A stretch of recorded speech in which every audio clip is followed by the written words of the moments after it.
Welcome back, ladies and gentlemen, to Canadian Football Central. CFL content for the fans, by the fans. And we got another signing through free agency as Andre Miller signs with the Toronto Argonauts after 2 seasons with the Ottawa Red Blacks. So let's fucking go. What? Shamari Bridges is back in Hamilton. Okay, so that happened just while we're recording. Okay, well, that means we have another Hamilton video we'll have to do when we get to it, but Andre Miller's to do this on this video. No, you got excited. I can't blame you. You know what I mean? But with do we know for starters the length of Andre Miller's deal with the Argos? No, we do not. I see. So unknown length. Played 6 games in his first year, 254 receiving yards, got 2 touchdowns, an average of 16.9. His next year played only 4 games, 146. Still got 2 touchdowns though. So he's done okay in his 2 seasons. He went to school at Maine, and although it's funny because he played Div 3 college his first year on Husson or Husan, I don't know how you pronounce it.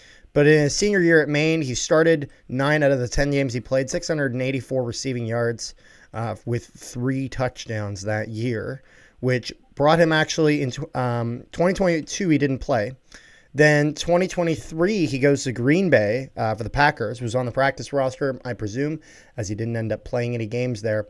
And then that brings him to the Ottawa Red Blacks in 2024. So Ottawa kind of used him very minimally, so I really just don't know enough about him.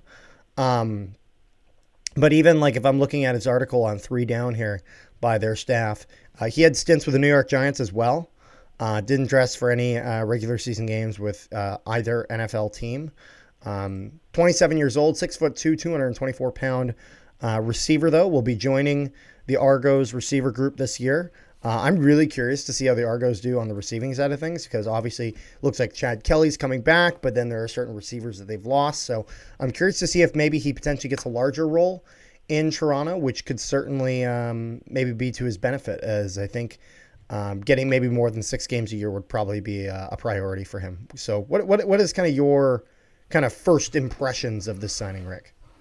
I can tell you based off of my knowledge of the Toronto roster, he will be a backup in Toronto because I do not see him starting over David Unger, Malik Polk, jumping Jake Hirschlow or hurdling Hirschlow, Coxie, or Mittal.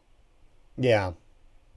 No, that makes sense. So, but I think in order to kind of get a better idea of kind of what this guy's able to provide, maybe getting a bit of a better sample size. So I imagine he'll probably play more than 6 games, probably again as a backup.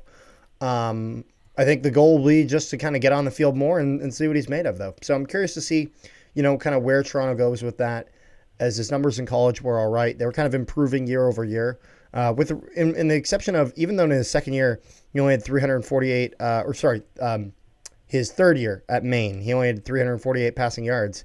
He got that in 4 games, and he did get 6 touchdowns. So did very, very well in that regard. So I'm kind of curious to see, just because he's kind of been all over the place. He's been in Div 3, he's been in FCS, he's been in the NFL, now he's in the CFL.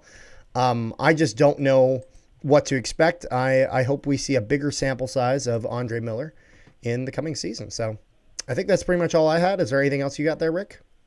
No, sir. All right. Thank you guys so much for tuning into this video. Make sure you guys leave a like, share it around, and subscribe if you haven't already.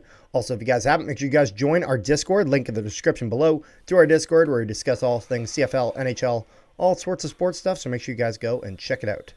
So, yeah, without further ado, we'll see you guys next time.